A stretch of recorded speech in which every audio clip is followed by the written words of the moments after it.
Hello, this is Marshall Limited back for another video. Last time we finished the security part of the focus tree. Now it's time for the democracy part of the focus tree. So if we want to live in a different world. Some might think that it is difficult to keep a nation stable whilst loosening the leash as a vast array of different political movements.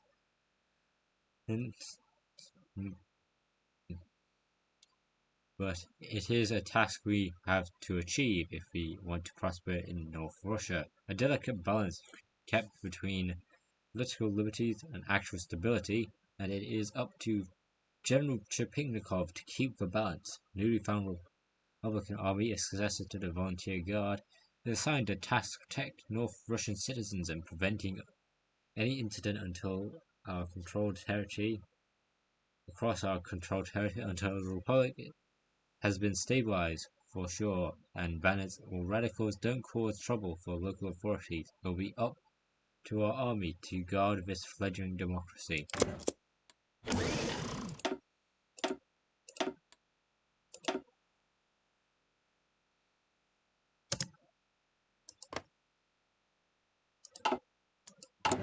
So we're currently going to Bashkortostan, the Siberian People's Army.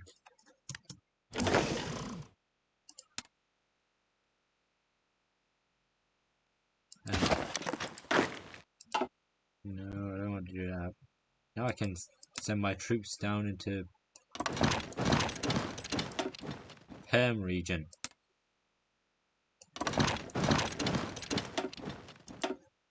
Not to get them permed for anything. They're already as perfect as they are.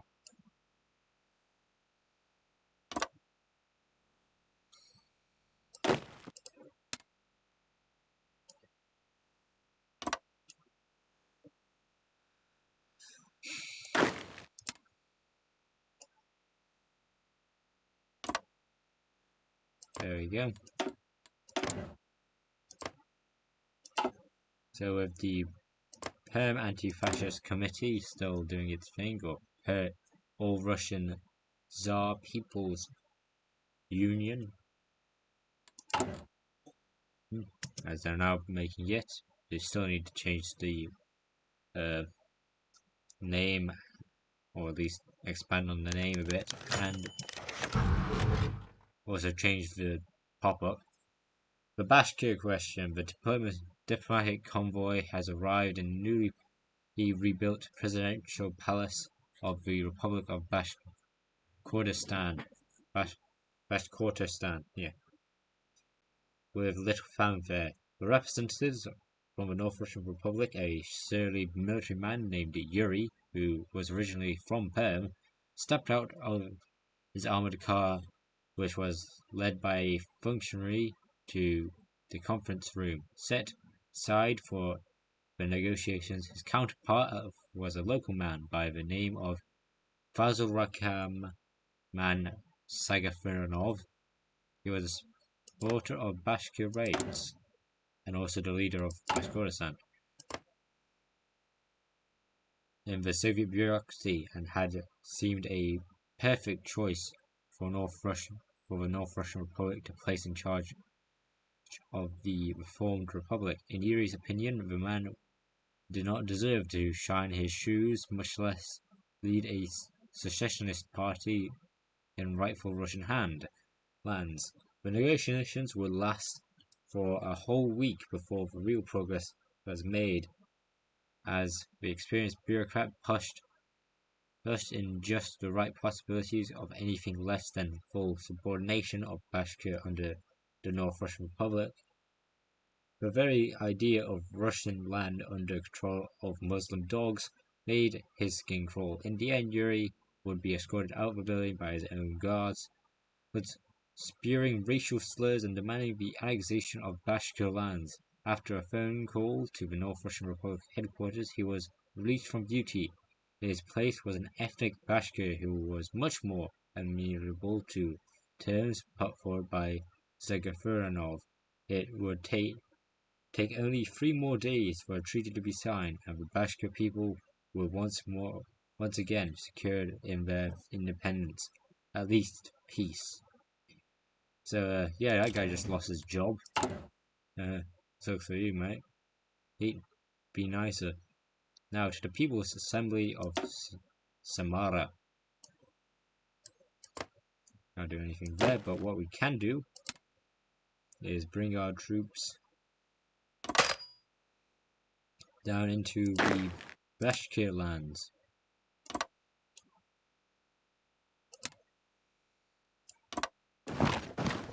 Also, fun fact,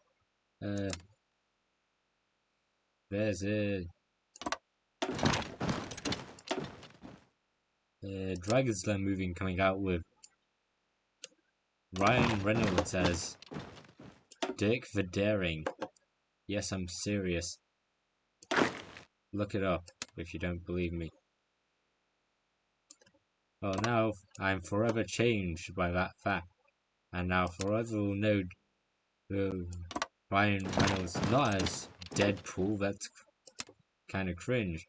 No, as the true hero that everyone needs. Dirk the Daring. Because screw it. Dirk the Daring's cool.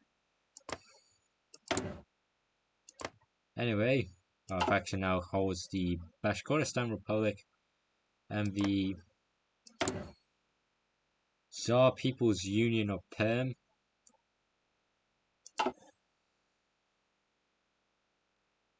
And now we're going to Samara to sort that out.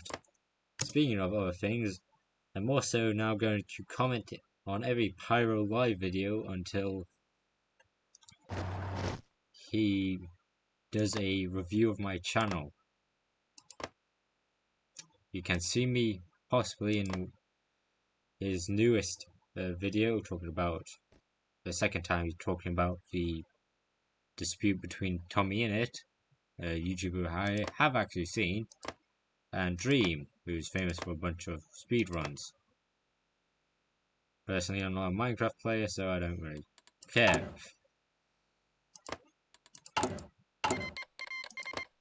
Also, the Socialist Republic of Niger River is invading Somaliland. Also, I found out what Militazabek means. It means military region. Also, the Tsardom of Bulgaria is invading the Democratic Federal Macedonia. The assembly. In a musty room in the former headquarters of the Russian army. Russian Free Army, I think it means. Russian People's Army, yeah. Viktor Polyakov was deep in talks with a very shady man from the North Russian Republic. The man, Alexander Ivanov, spoke with the voice of honey, though his eyes fell a dark glint. As they talked, it became clear that Viktor was completely out of depth. Alexander was quick to take advantage of the engineer's naivety and inexperience in order to craft terms favorable to the North Russian Republic. Though the treaty that came in from Ivanov's underhanded tactics was somewhat plain in grab for influence in the region, it still afforded the assembly protection from threats to its sovereignty and ensured that they were insulated against untoward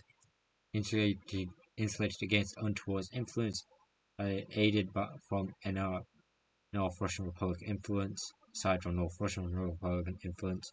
Of course, after an hour of smoozing, Viktor and his supporters were convinced on the contents of the treaty. With the swipe of a pen, and the People's Assembly of Samara was afforded the protection of the North Russian Republic. Over the course of the next weeks, Alexander was ingratiated himself with Viktor and his people, promising shipments of luxury goods unseen in Samara for years.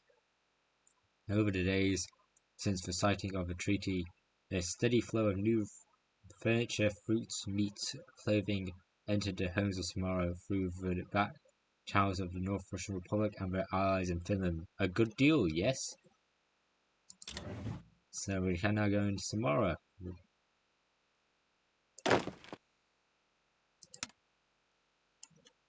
We have fully expanded lines.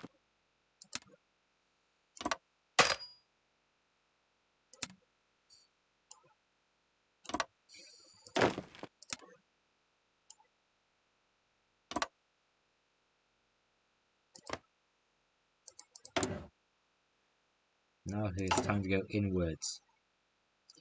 Let's start with the Principality of Vietka, the second Principality of Vietka, now under Boris I.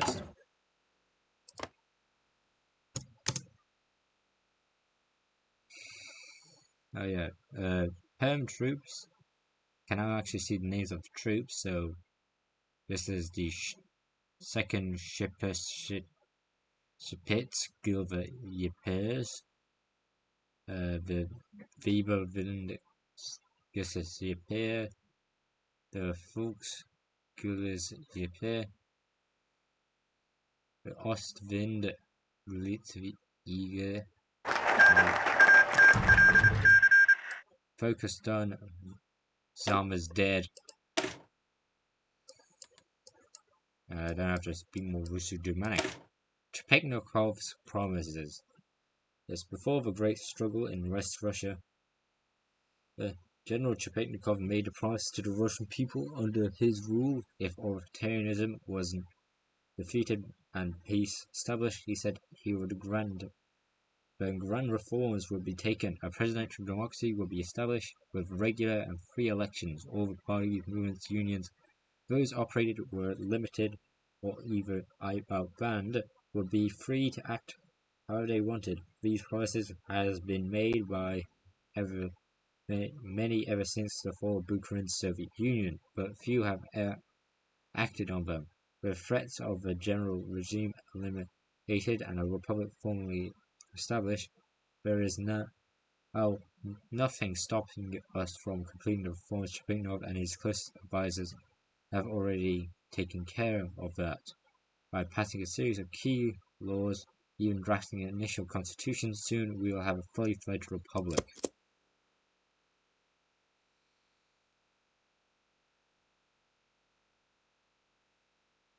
As saying Räuber Gilzer.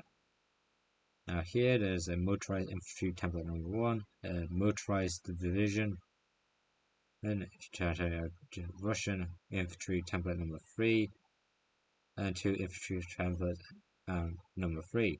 This is the Russian People's Division, the 4th Motorized Division, the 4th People's Division, probably saying not People's, but here it goes.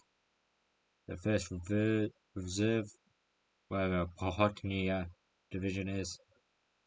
2 Elite Infantry Type templates 4, 3rd Russian Pohotnia Division, 7th Motorized Division, 5th Motorized Division, and 6th Russian Pohotnia Division.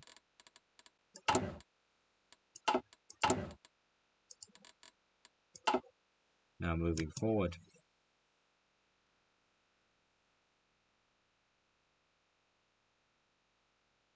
Oh yeah, I made a Reddit page. You do need to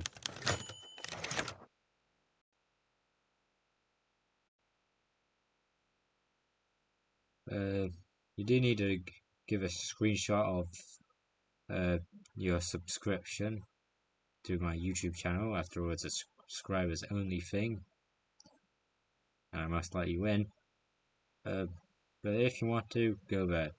Old wounds. Nikolai Omelin knew that there had been something familiar about this place. Standing in the ruins of the hospital in Shira, not far from Vietka, old general looked down at the floor. Good God, really? Nikolai noticed some rubble. With his boot overturning masonry revealed the ash dust covered tiles beneath. His eyes grew wide. It was the hexagonal tile work with its alternate blue, yellow, and white hexes brought him decades back. He remembered clutching a shattered wrist, a wound from a Nazi bullet.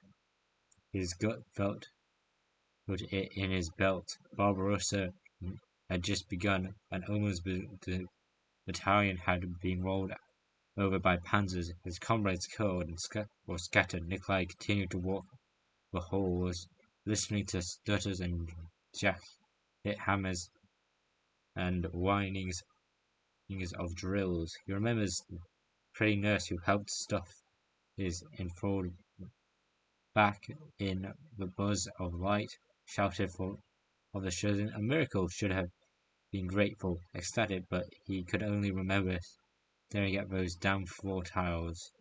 Strange the fate has brought him back here. Strange, too, that his gut and wrist squirmed with his remembered phantom pain as the men and nigger worked to bring the bombed hotel back to working order. Umlin looked out west towards where Germany lay. Such death and horror spewed forth from Berlin. It came again. Nikolai Umlin swore such a nightmarish tide would never reach Russia again.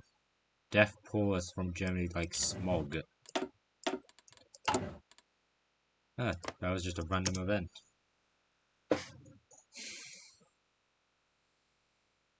Must be redoing some terror bombings. The Prince, with air quotes. In the palace of Vladimir III, the new Prince of Vyetka, now it's Boris I.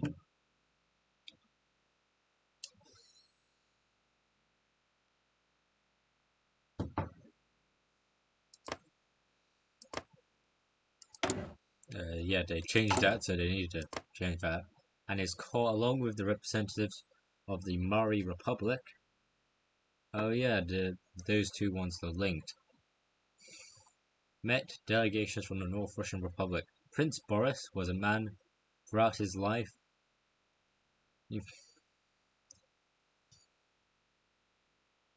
Oh no, that was just a place, the palace of Vladimir III.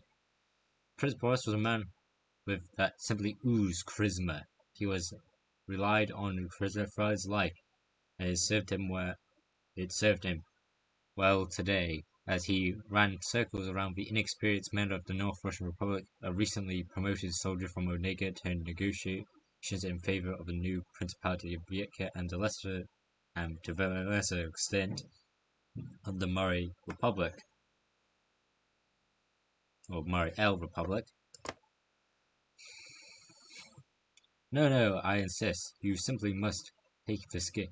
The Prince of Vyetka was a magnanimous man, if one didn't test him, and he knew how to get what he wanted. Colonel Zykolov, the representative from Onega, came to Vyetka prepared to grant concessions, but he had been taken in by the prince's charm. As a result, Boris was able to weasel more and more concessions from the Republic. If you insist, Your Highness, the colonel knew he was out of his depth. He had grown up in Onega and been fast-tracked to service with the anti-communist guard his whole life and dedicated to fighting the communists, with a little thought to politics. All things he was responsible for negotiating battle handed by a team of diplomats, not a man bailed into his 30s, granted responsibility far above his ability. Now, my friend, I believe we have a treaty to sign. Of course. Yes, of course. Long live the prince. So, not only Mariel with its one division, where the Pectonos, the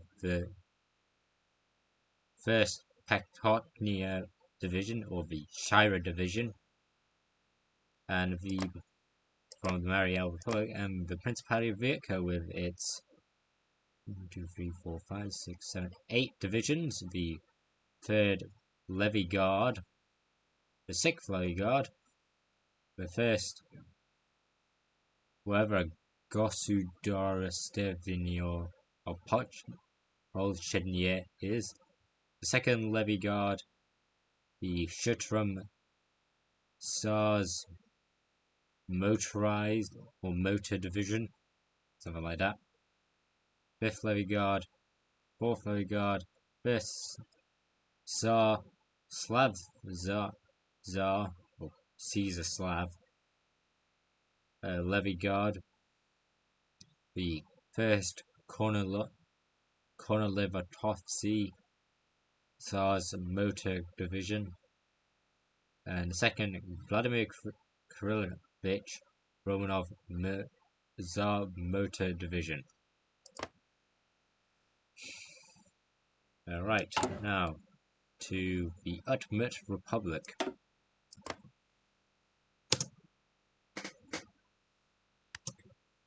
Now let's see what's happening in the wider world. You exist. You exist. You two exist. Down, blown up. You're neutral. Neutral. Everything looks good. George Wallace is doing well, I guess.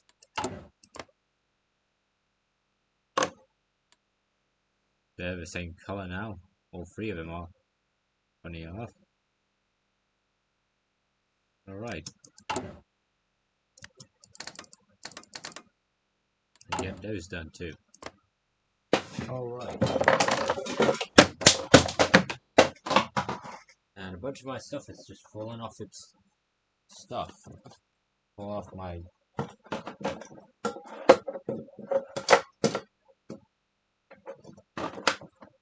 desk.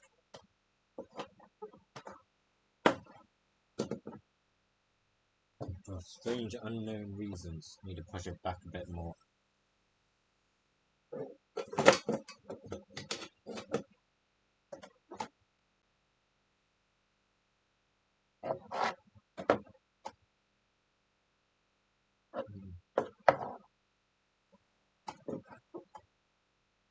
There we go. Much better. Stuff moved.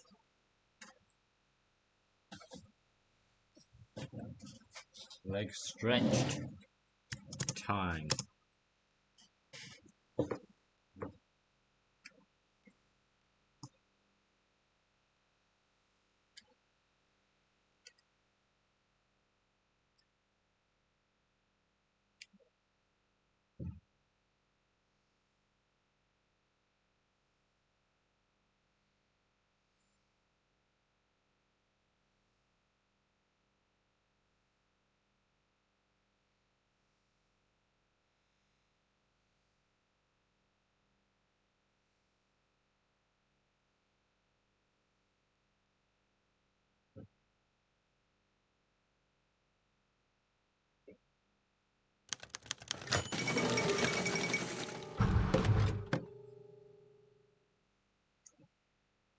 Karl August Fagerholm elected Finnish president.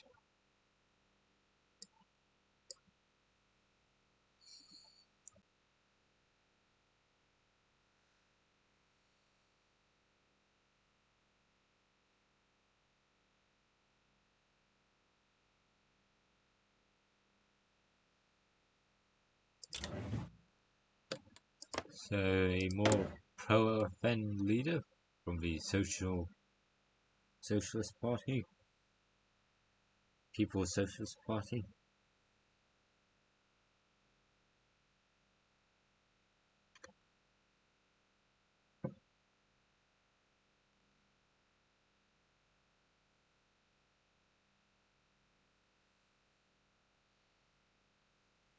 Anyway, to the main point.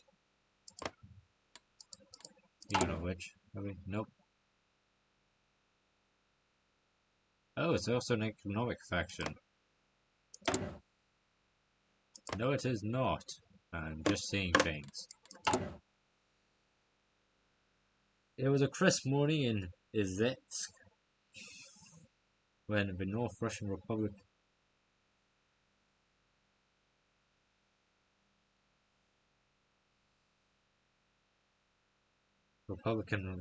North Russian Republic's representatives entered the government headquarters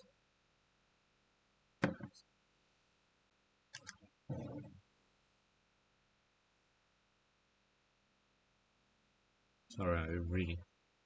Of the head of the government headquarters of the Republic. He was a perfect example of the eccentric and slapdash nature of the North Russian Republic. Born and raised in Sweden, William Johannesson was a diplomat to his core. In the chaos of the West Russian War, he volunteered with the Finnish military to beat back the communists. Afterward, he was settled in Armenia with the anti-communist guard. Now he put his education in the diplomatic arena to good use in his new homeland. Of course, to the next week's William was recently elected leader of the Republic. With the recently elected leader of the Republic, Yakov Elizavich Pantelev negotiated a treaty of trade and mutual assistance. Though Pantelev had little experience in the political arena, he held his own. Foremost, he held the interests of the people in mind and contested any terms that looked to shackle the ultimate republic. At the end of the day, the North Russian Republic and the Ultimate Republic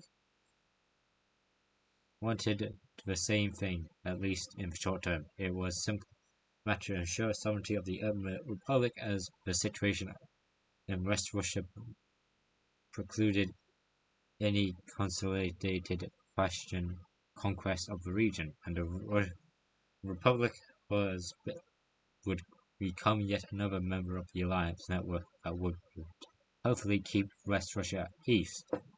In the aftermath of the treaty signing, William found that he quite liked the people of Ivets. Maybe he would request a permanent station in the city. He was growing fond of it. A treaty signed, a new home found.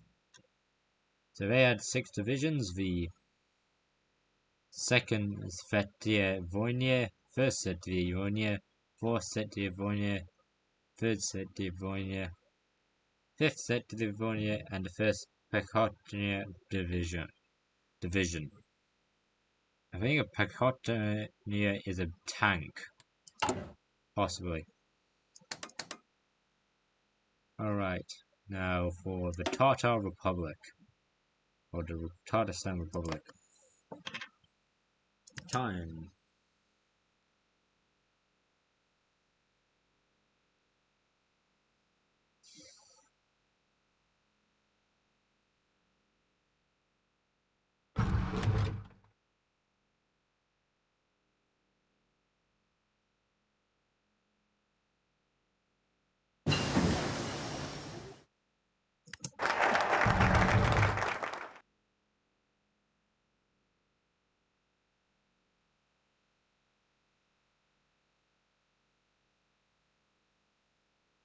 So those have completed.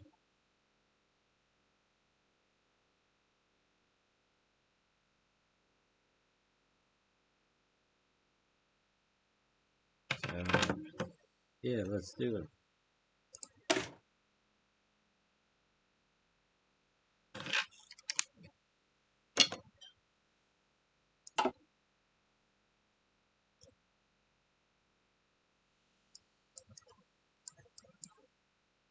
Okay, so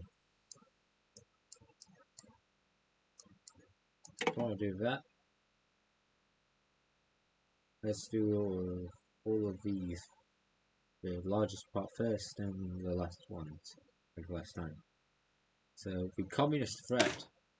While we may have trumped the communists, we certainly have beaten them. Every factory worker, farmhand, and captured soldier is a potential communist agent. Our entire goal, our time reason for being, was to prevent the fall of Russia again into Bolshevikism. Our republic cannot and will not have this happen, as wide propaganda offensive must be undertaken to show the people issues and dangers associated with communists and the potential threat of communist agents. We need to make sure that not just our administration, but the common Russian themselves is on the lookout for communist sympathizers. We need to root out the remnants of the communists and ensure they never again pose a threat for our young republic.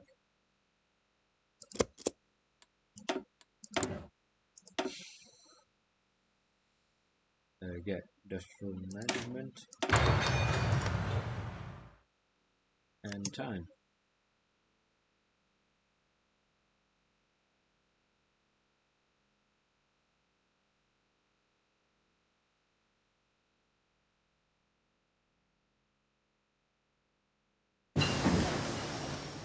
We've learnt that.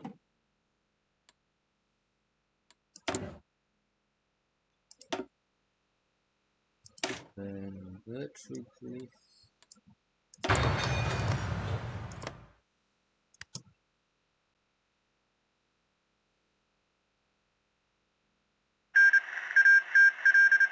New Granada has destroyed the Second Patriotic Army.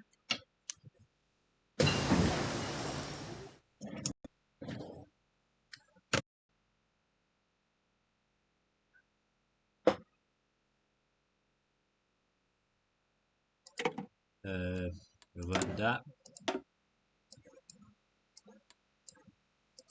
Learn this.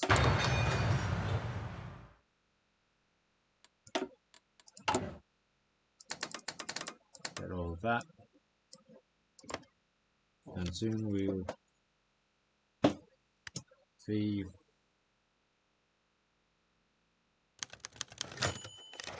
the Tatars.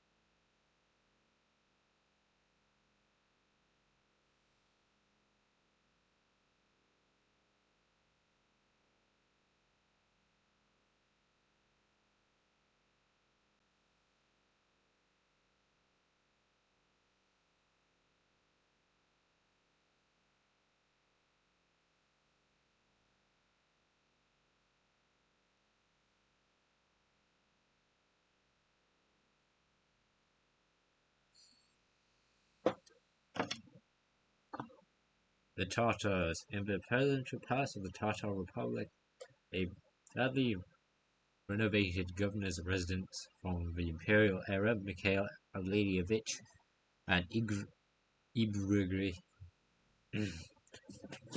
Ibrahim in Mengayev discussed the options of the Tatar people government. Tatar people Alexei was the old bureaucrat from the early days of Kerensky's government and the Civil War. More than all of that, he was an expert in the arena. Ibrahim was eager to secure the future for the people of the Republic, but he was very hesitant to put the lives of the people in the hands of the same men who represented them in the old days. At the same time, he knew that the Tatar Republic could not survive alone. Mr. Alexeyevich, our talks have been very fruitful for while both before we continue. I would like certain assurance. Ibrahim was insistent that talks had gone on for 3 hours by this point. Through much progress has been made. The hesitancy of the North Russian Republic to commit fully to Tatar autonomy gives them pause. Name your terms, my friend. I'll do everything in my power to see they're done. Alexeyevich was very serious. This not necessary because any high ideals, but for the defense of Russia from extremist force. There must be assurances that your government will not attempt to infringe on Tatar autonomy. If they cannot, they all we have done here is to waste. I will do all that I can to see that your terms are met. You will have my word, the bureaucrat said, with a very tentative assurance.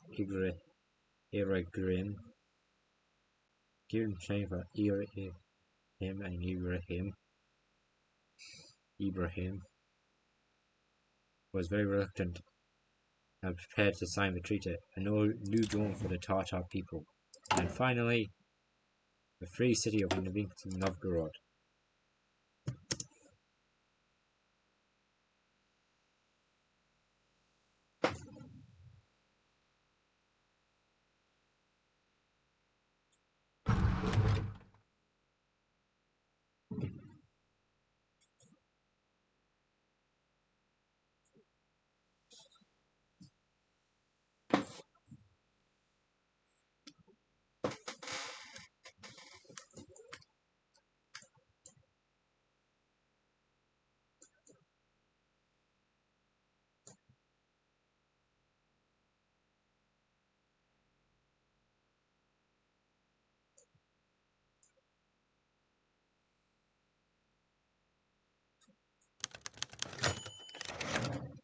The free city was abnormally quick. Andrei Lavrov sat across the heavy oak table from the current ruler of the city of Novgorod, Konstantin Kutyshev. Lavrov was a career military man, best suited for the front lines than diplomatic service, but with the consolidation of the suddenly expanding territory of the North Russian Republic, and as commander of the North Russian Republican forces in the area, he was all that he had on hand.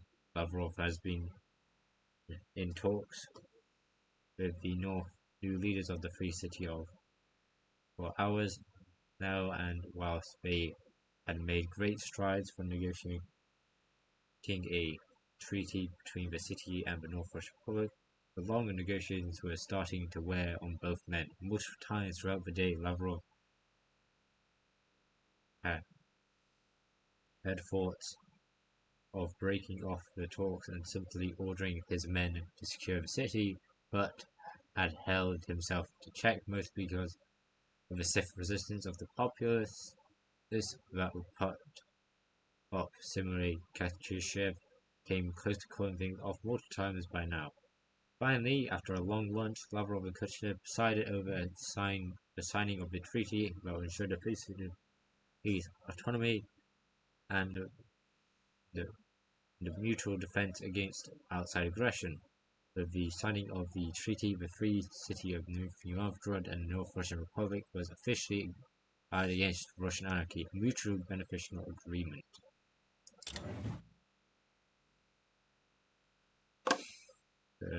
That's the light infantry template, more light infantry templates, light infantry encampments, an AFV template, 2 motorized infantry encampments, and a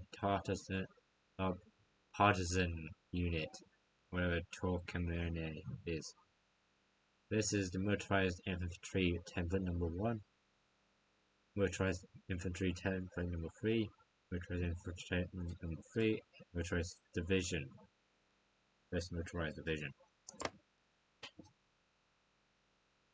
Alright. Everyone in North Russia has been unified.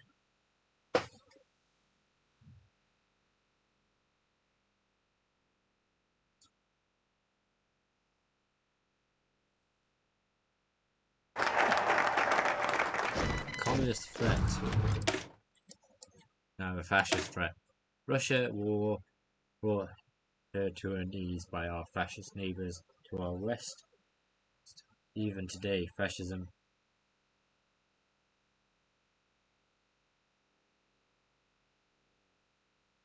oppresses our people and prevents our prosperity, as evidenced in the Russian occupation of Moscow Some of the most dangerous warlords in Western Russia even professed fascism as a political solution to the issue of Russian people faced.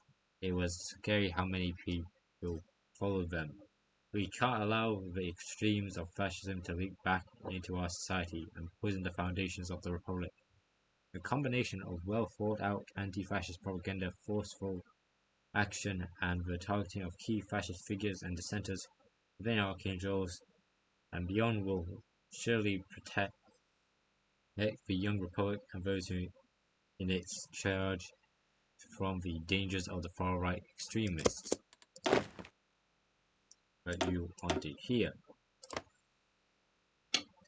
Alright, now let's move on.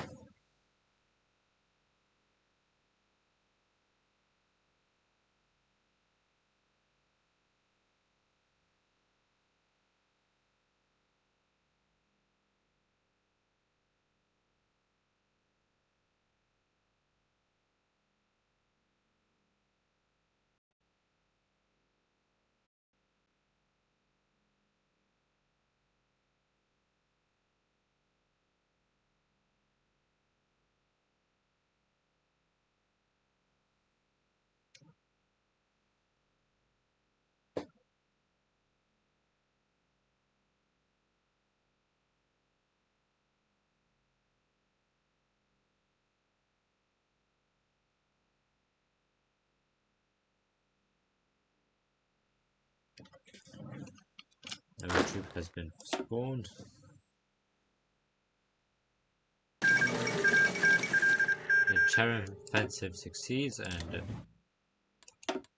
Macedonia is freed back into Bulgarian hands.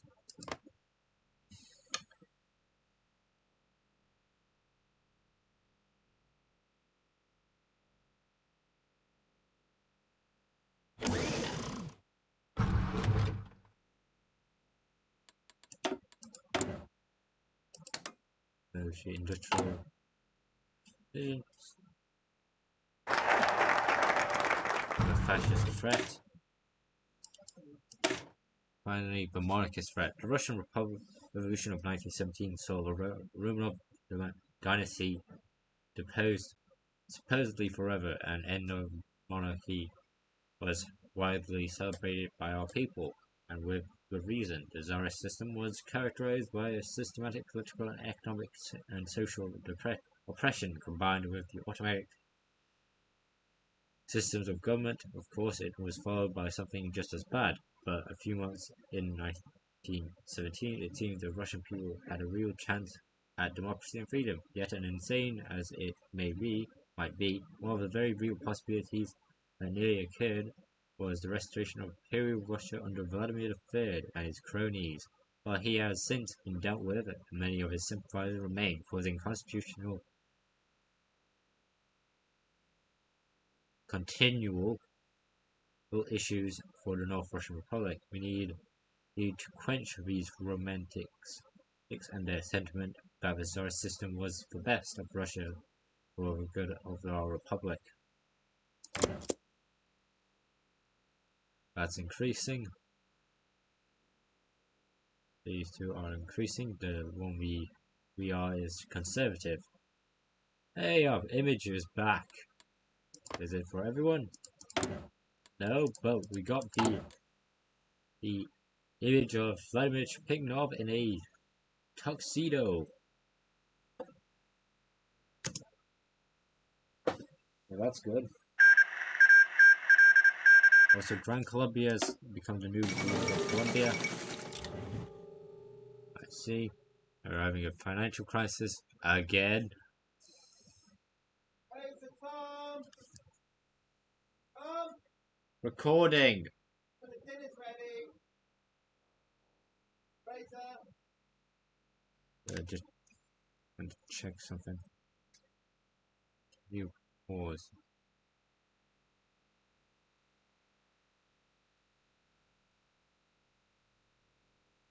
Okay, I'm gonna have to cut it here, and when I come back, it will be after dinner.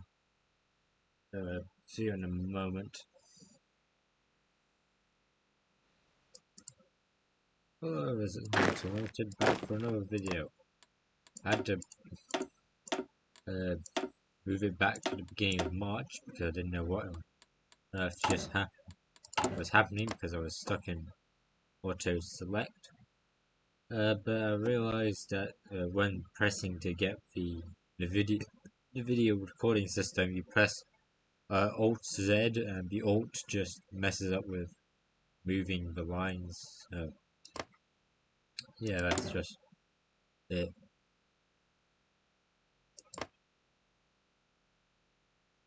Also, Guinea's now part of the Cameroon faction.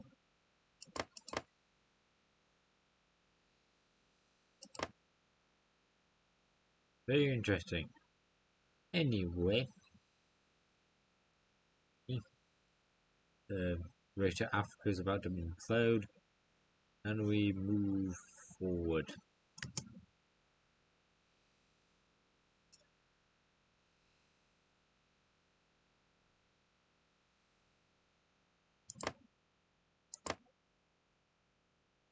I think they changed this region now to Serampore.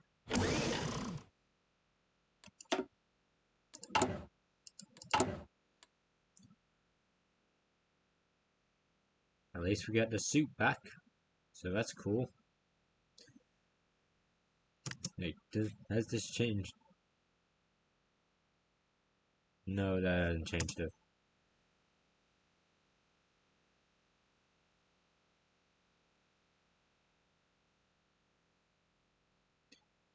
Thing, but hey.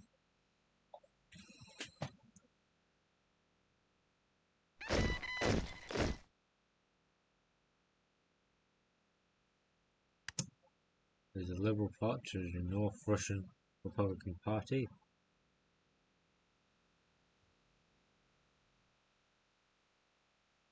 A left and a right now. Pretty funny.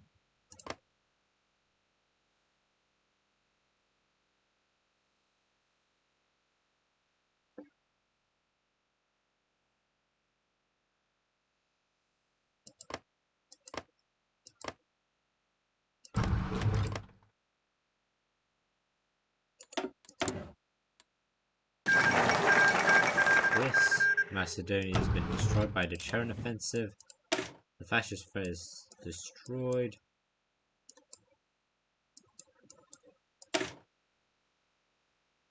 I've already said this one, so hey.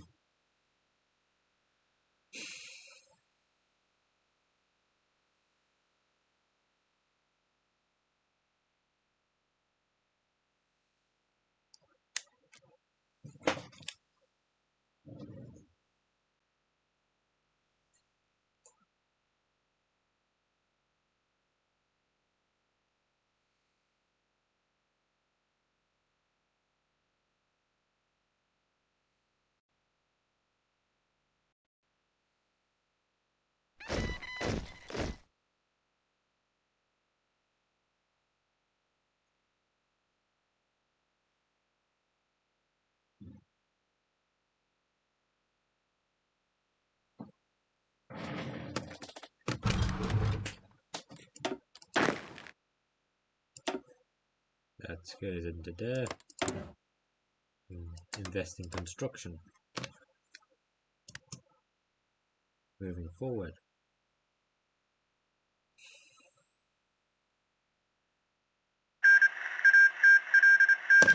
Grand Columbia gets Columbia. New Granada.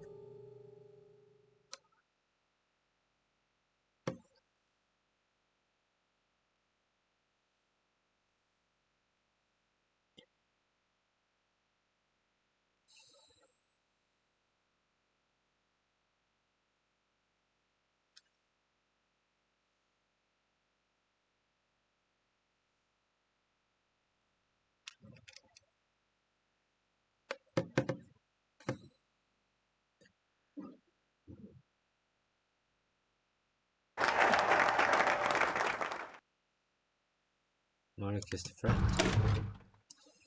Done with. Now, socialist deterrent. We've done well to dismantle the communists and their efforts to poison our republic, but He put, "It's impossible to kill, discourage, or imprison every leftist in Russia practically doesn't even begin to cover it. So we must do what our republic promised to do when it was founded: reform and liberalize. Soon some of the more reasonable leftists can be brought into the fold of cooperation whilst willing to grant them certain concessions, like the right to trade union and limited working hours a day. At the very least, by doing this we can appease the left-leaning parties and hopefully shut up the agitators who are too popular, or dangerous to silence otherwise."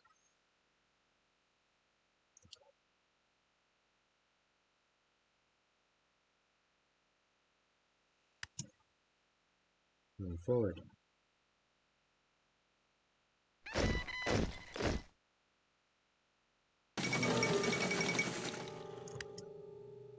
The CHP has secured their election victory again. Now we gained 3 new troops: Marshal Sharpat and Field Marshal Nikolai Omarov.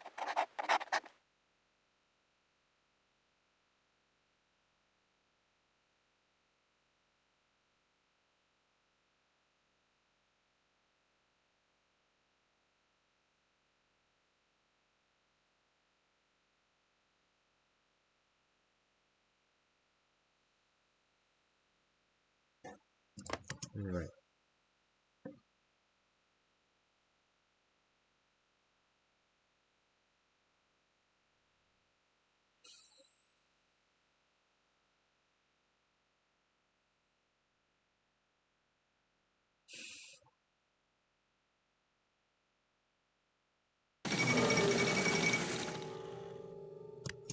The Bangkok conference has done.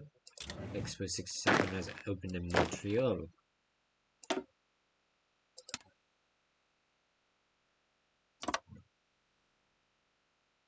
We go to there.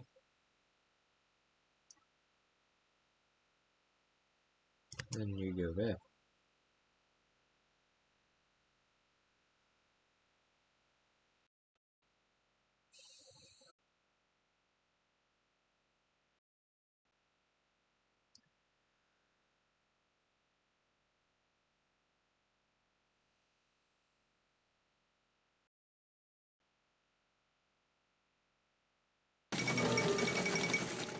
The independent parties win in Laos.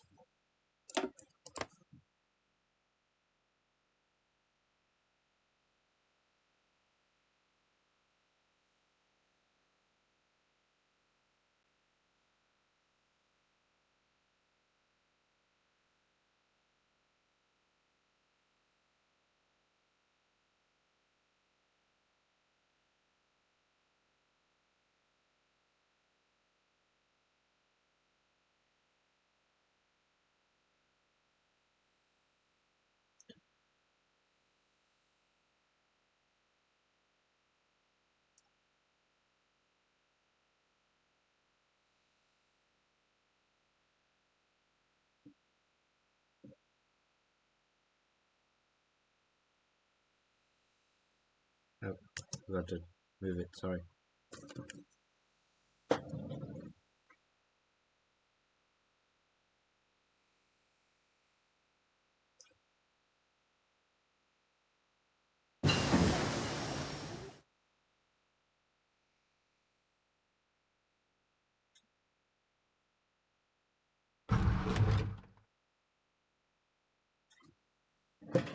We have learned this.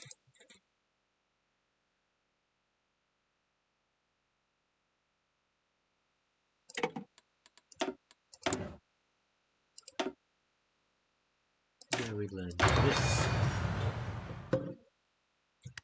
Moving on.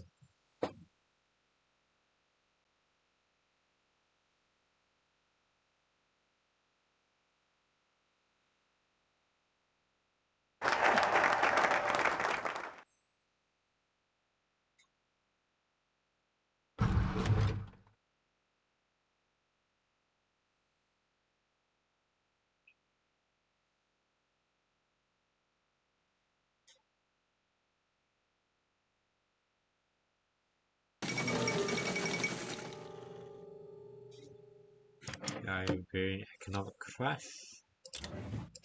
Sorry for not noticing it. And guarantees certain rights. What is a democracy? Without personal freedoms? Do we live in an age past when czars and khans dictated our people? The will of God?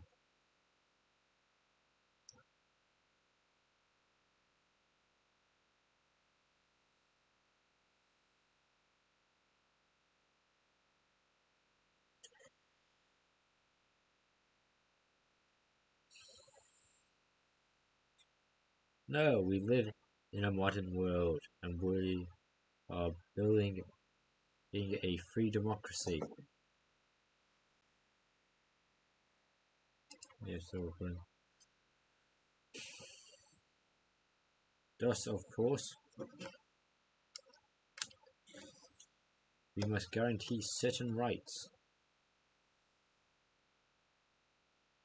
Thus, of course, like any good democracy, we certain rights, civil rights for women and minorities to ensure they have the basic protection by the government against the harsh reality of what Western Russia has become after decades of German bombing. Beyond simple idealism, guaranteeing these rights will also buy us much needed support in areas beyond the typical barrack base, women in cities and minorities outside of them.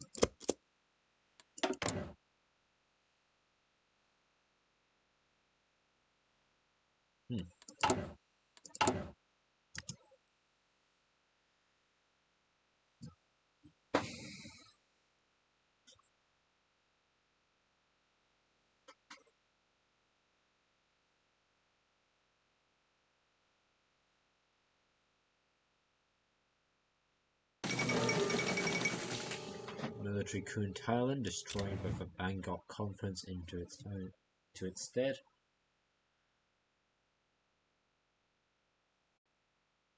No, we're just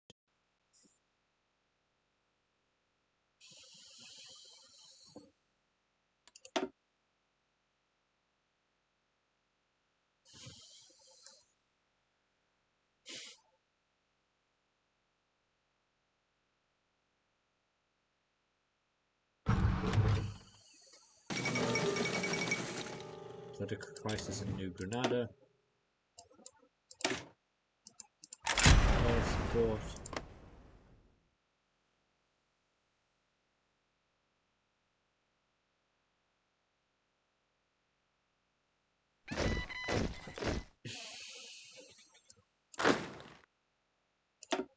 Put you into there.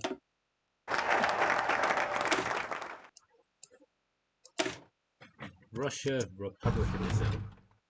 Our people have tired of decades of dictatorship and systematic oppression, no matter how much Bukharin decided that he was anything but. He was just that, a dictator.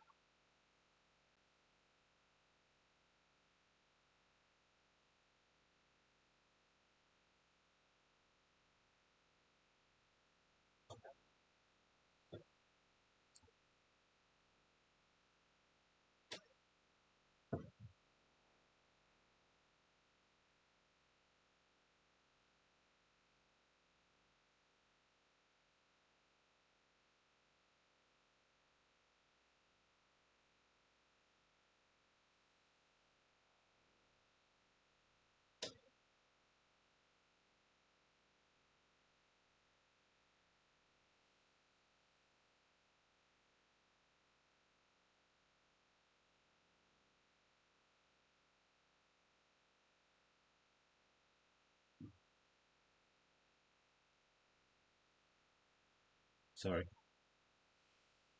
I forgot where it was up to, so I was rereading it. The Russian people have not known democracy, and those who remember it for the briefest moments when Russia was a republic are too old to do much now, and constitute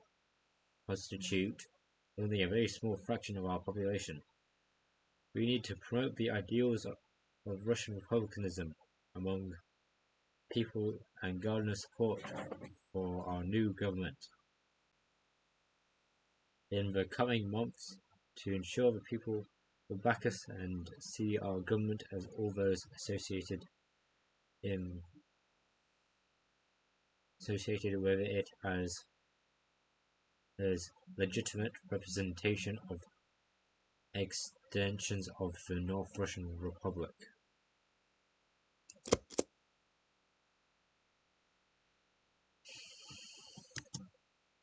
So basically we're spreading republicanism to all the smaller states around us and within us.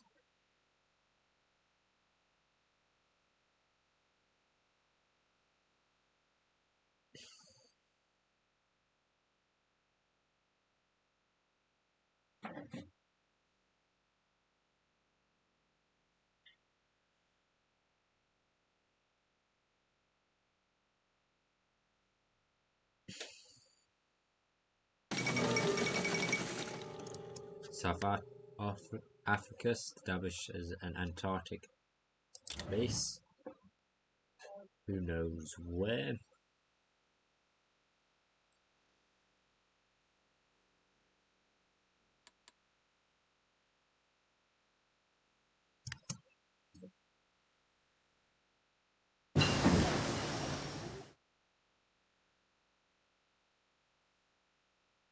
Military police discovered.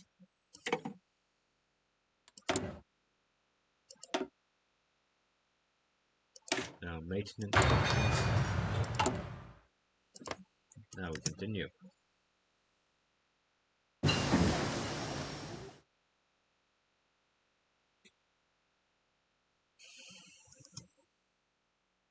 Just learnt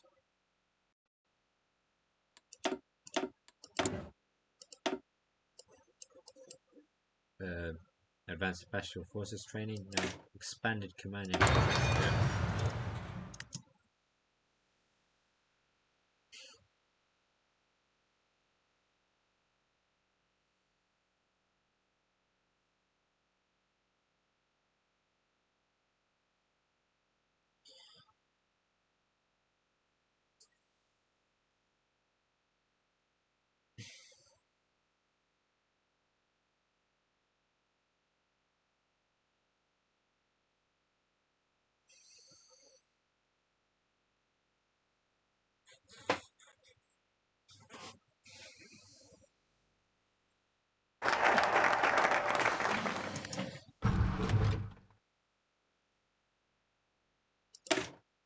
Russian republicanism created. Now it's time to modernize. The state of infrastructure within the territory that we control is simply but terrible. No self-respecting government would let the people work in the factories. These where the best equipment is a tenuous risk dating from Soviet era, and the worst equipment is virtually falling apart. It is time to modernize our infrastructure so that we can catch up with the rest of the world and make it look like for once the Russians have their act together. The Republic knows that it's a mammoth task, but that is necessary to ensure that the Republic is best equipped to deal with future as well as the external or internal threats that may arise. Now it's time to continue.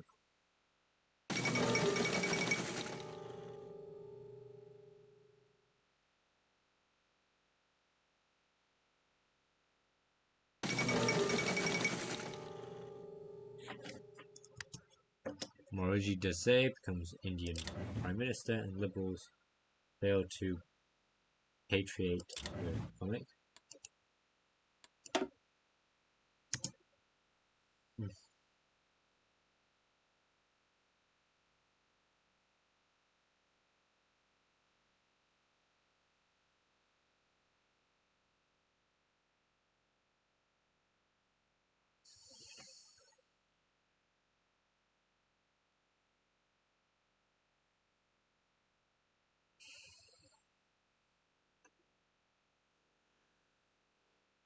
So do you want to know something funny? National assembling means national gathering.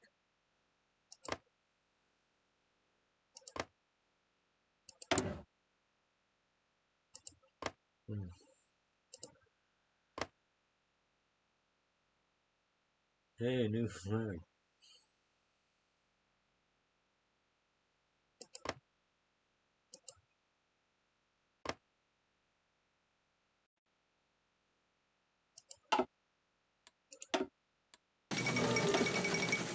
Outbreak of the Opium Wars. What type of spear is this?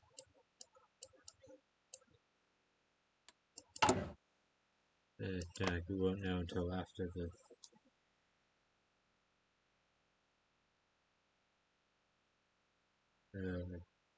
rest the Slav rebellion, the Free European Army. Van Hassel takes over German Africa.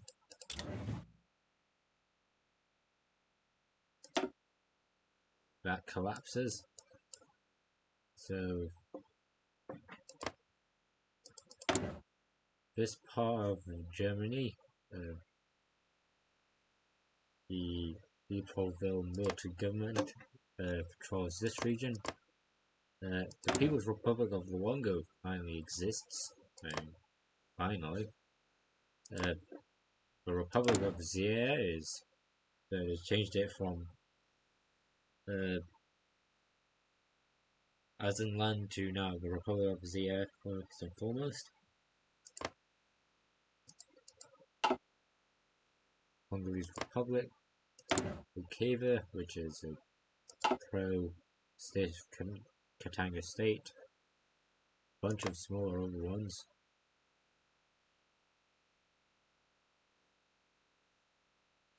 Oh my god, there's a lot of them. This is very interesting.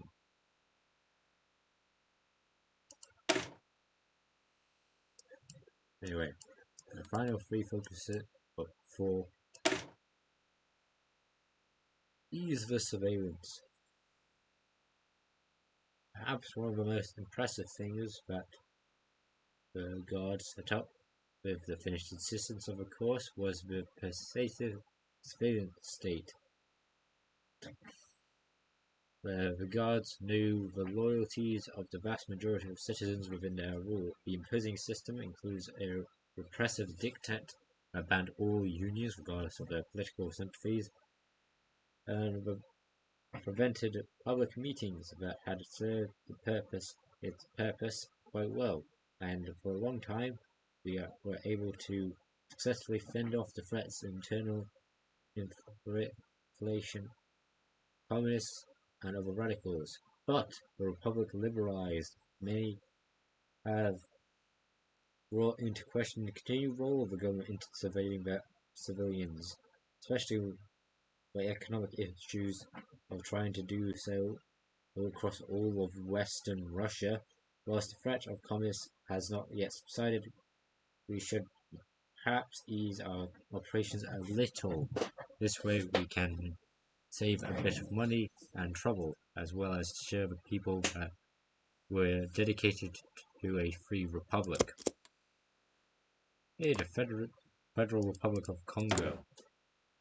We don't usually see you here.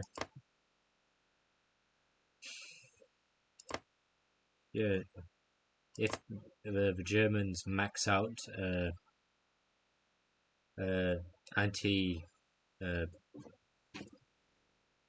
anti-Huttig forces, and yes, technically the collapse of Central Africa is a destined thing to happen. Technically, it's more divided than ever, surprisingly. The Mozambique war doesn't happen, which is sort of good. But other than that, Congo and Angola still blow each other up.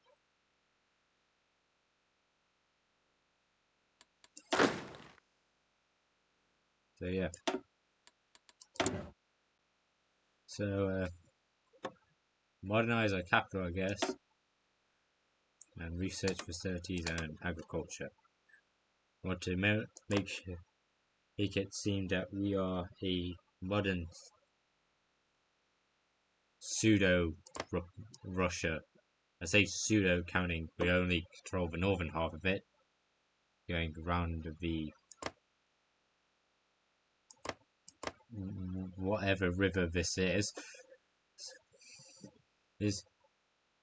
and even then, once the West Siberian Republic invades, we only get Sarapao and Vortuka or Kuta. After that, it's more or less entirely puppet states aligned to us.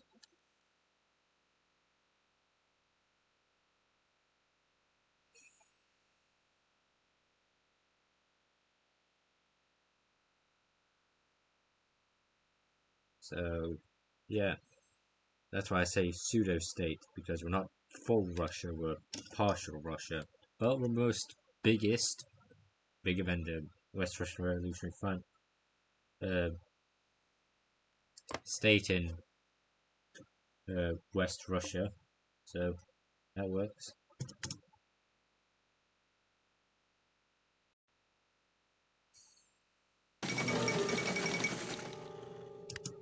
Also, Jamaica stays with the West Indies Federation.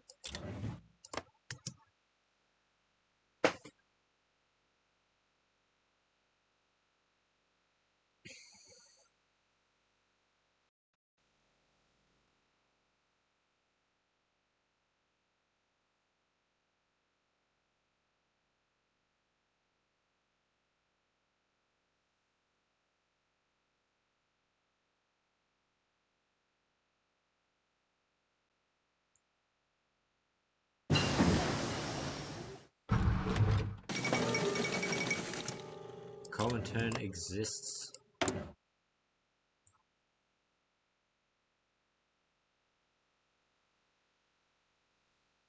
Under Nikita Khrushchev.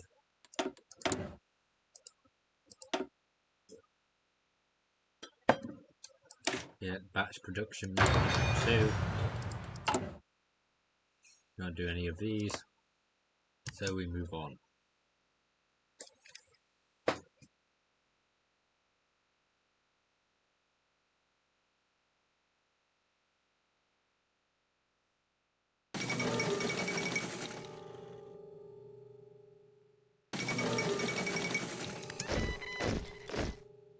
The Chilean government collapses. This is new. And Smith meets president.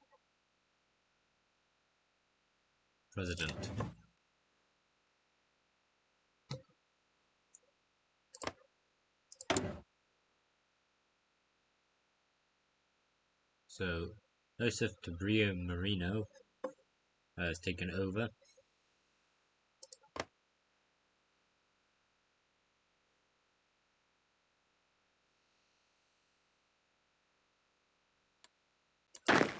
That's interesting.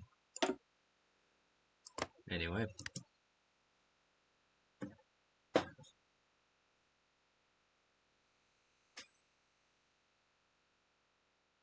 Moving forward.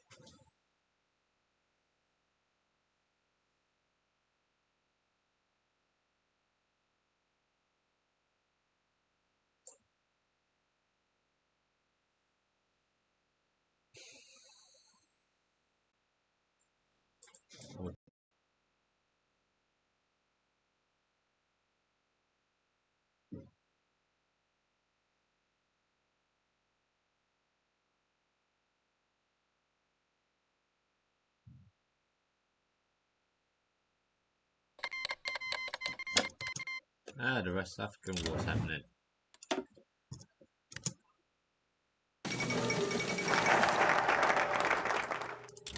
I wonder who will win.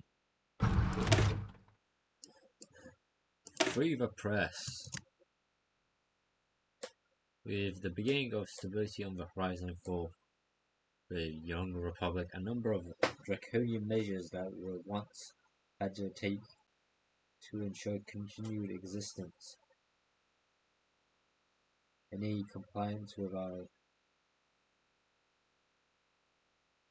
existence and compliance with our vision are no longer necessary.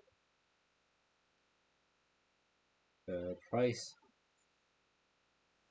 has long been on our list for reform itself. During the days of the anti-communist volunteer guard, we were forced to censor the press and virtually control it as if it was an organ of the government to prevent communist subversion and continue the image of the guard as a force of good in Russia.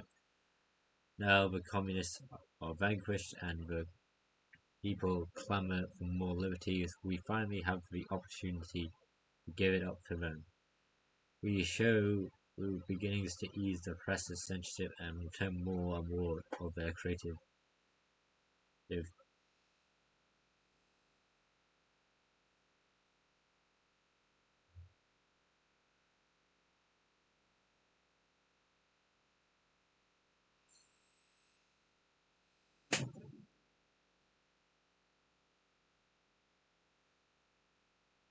More liberties, we finally have the opportunity to give them.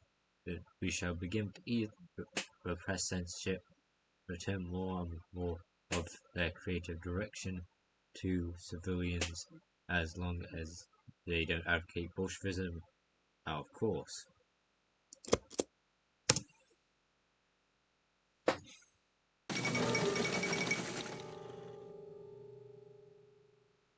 Militant Catholics have taken over the fascist party in Colombia.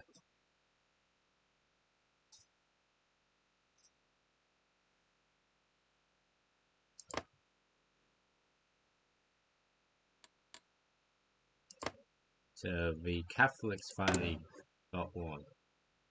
From the Catholic state of New Granada by the National Catholic Union of New Granada.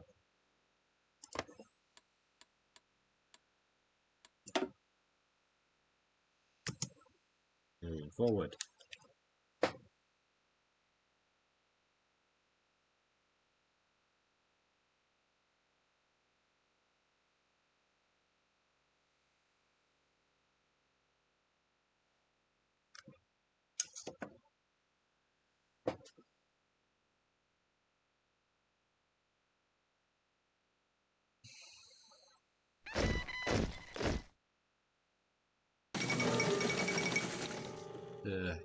The capital of Sofia is bombed.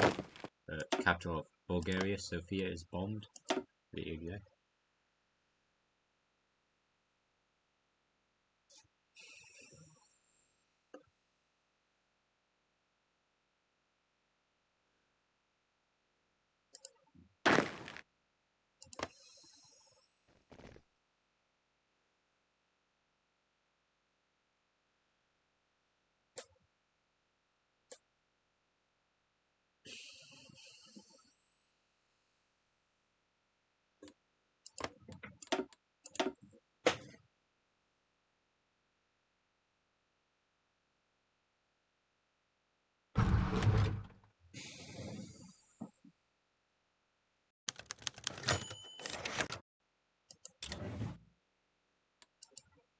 Again.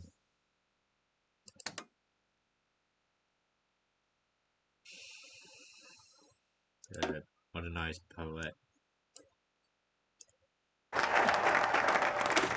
We have freedom of the press, now the North Russian elections. It is time for our leader of the guard, Vladimir Chapiknikov, to follow through on the promises made when he took the Russians of Karelia on this mission to defend against the West Russian Revolutionary Front and fight for their freedom. Democracy and republicanism will be upheld.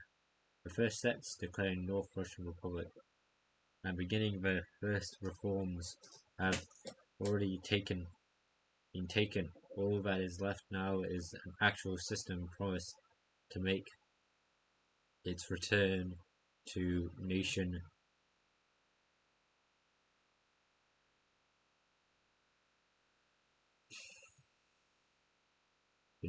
All that's left for the actual system promised to make its return to the nation.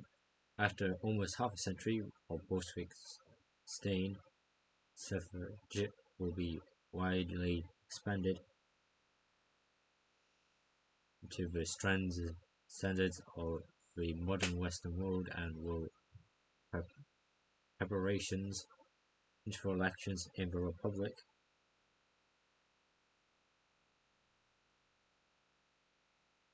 will be soon completed. General Shepiknikov and his allies will certainly do everything they can to assure the people that these elections for once will be free, fair, and democratic. We got a fourth research slot. Study on prison construction. Now time.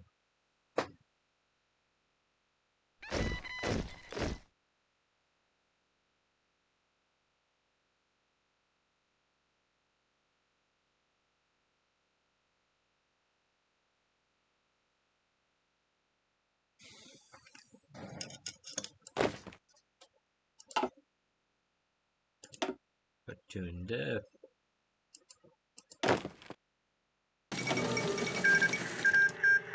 Kun Lao. Senegal has destroyed Guinea.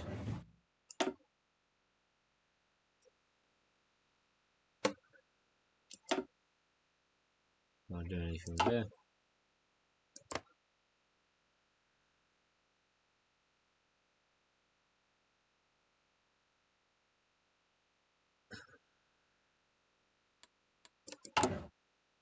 And new elections are going to be held, so time.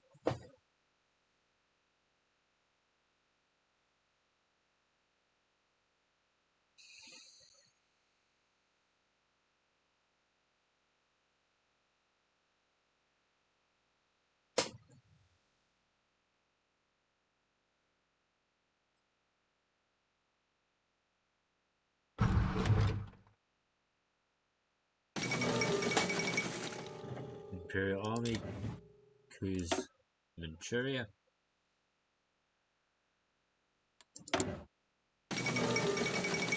No monarchy maintained in Lao.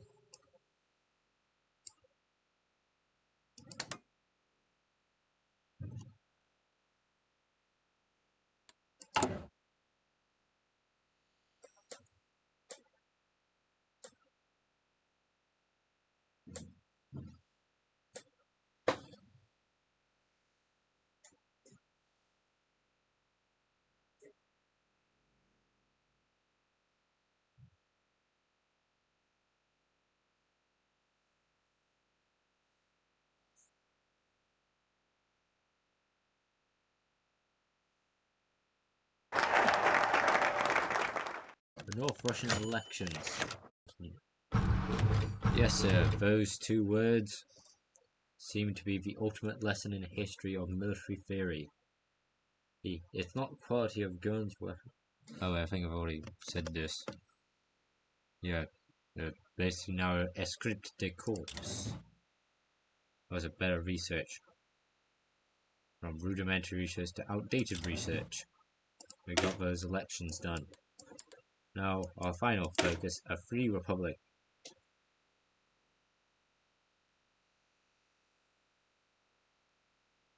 With the political liberalization methods that have been taken recently, our political structure today looks completely different from it was mere years ago. No months ago, no months ago.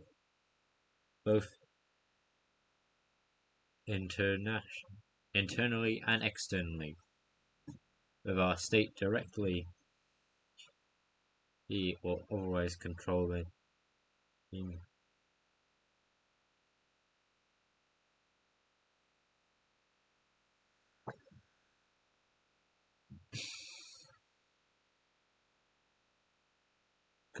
a vast majority of Western Russia, we have erred, perhaps accidentally, a degree of political legitimacy both among our people and the international community. Our leader wanted to capitalize on this, having since struggled that our North Russian Republic empathizes infused our democratic connections to the Russian Republic of 1917, a tragically short-lived attempt at Russian democracy. But by drawing parallels, we'll help both our domestic and international image. Deeper in the word. Moving on.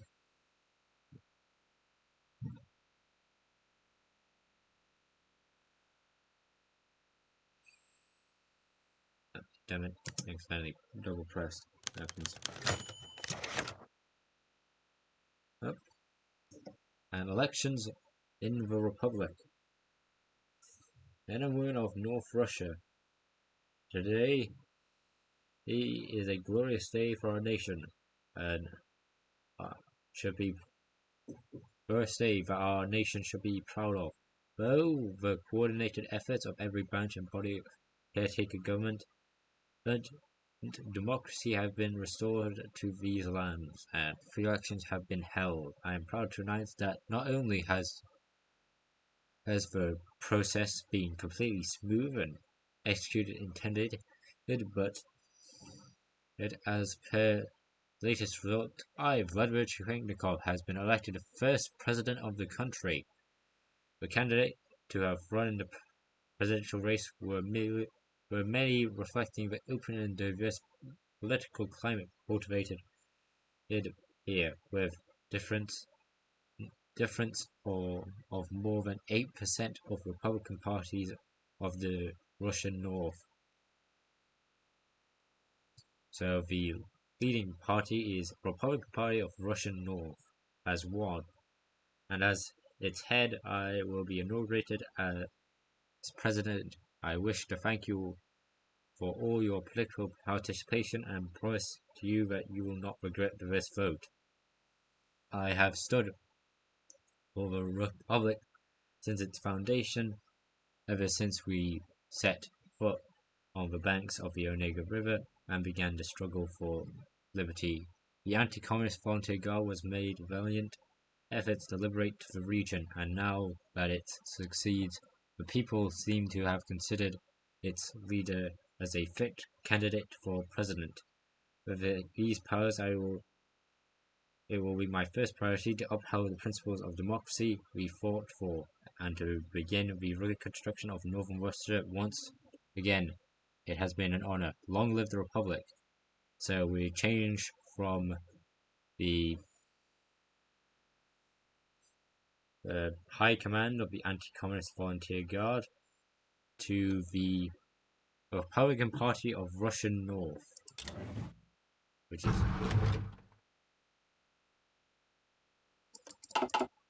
paternalistic conservative, also led by Vladimir Chikhennikov, the center branch of it.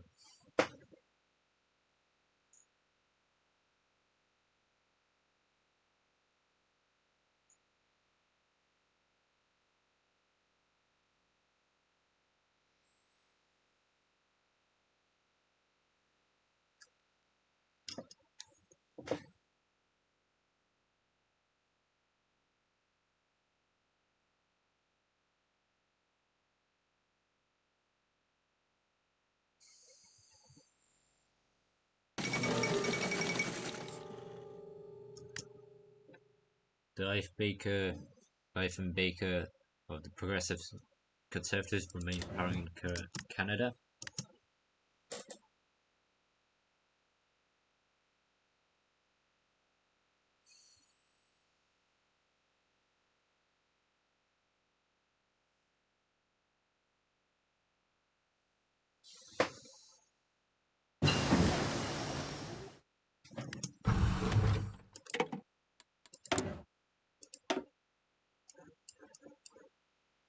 Get post-war military infrastructure.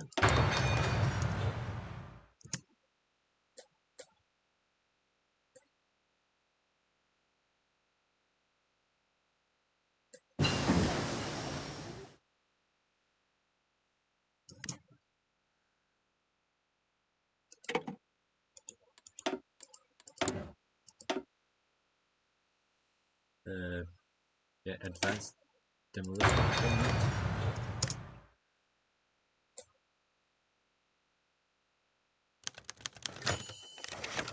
Deeper in the red, yes, I've heard it many a time before. Report and a welfare, modernized upcuts area.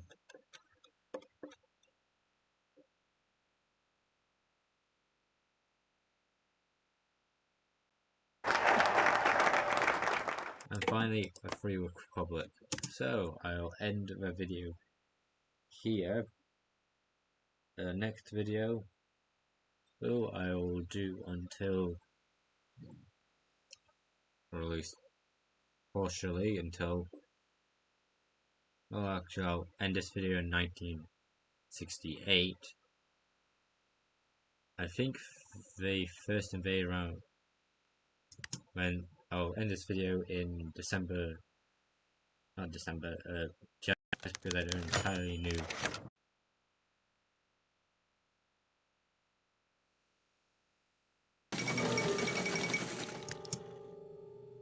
Australia tests its first nuclear weapon. Interesting. And more schools now get secondary schooling.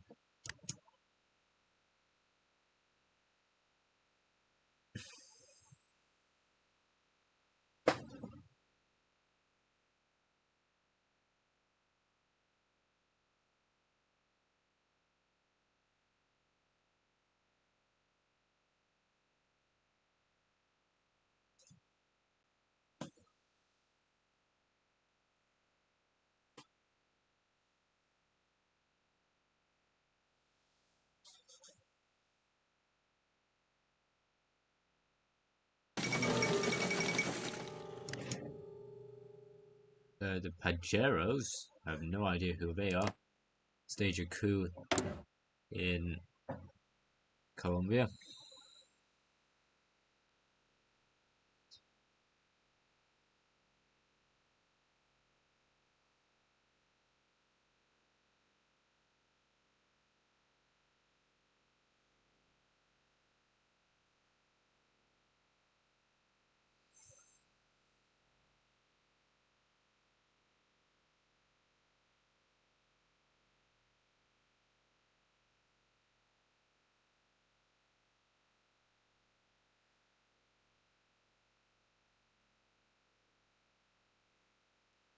Oh, so they accidentally let a previous president who was kicked out back in power to rule,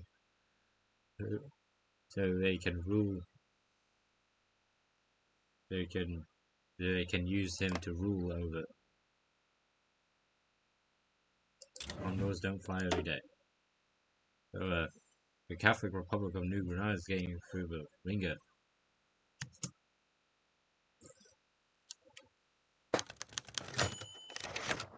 Deeper in the red, yes, I've seen it many a times before.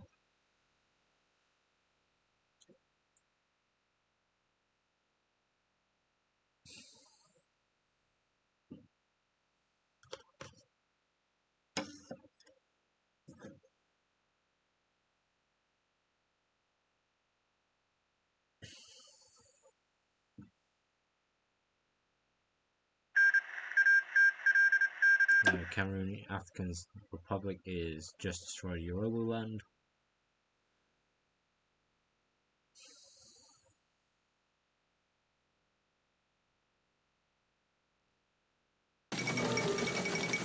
Christmas offensives happened.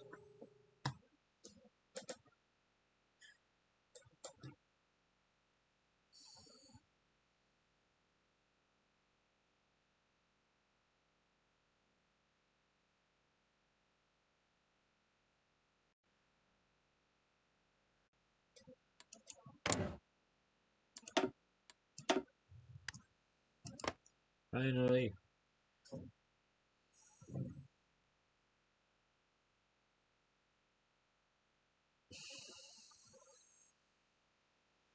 we are in January of 1968.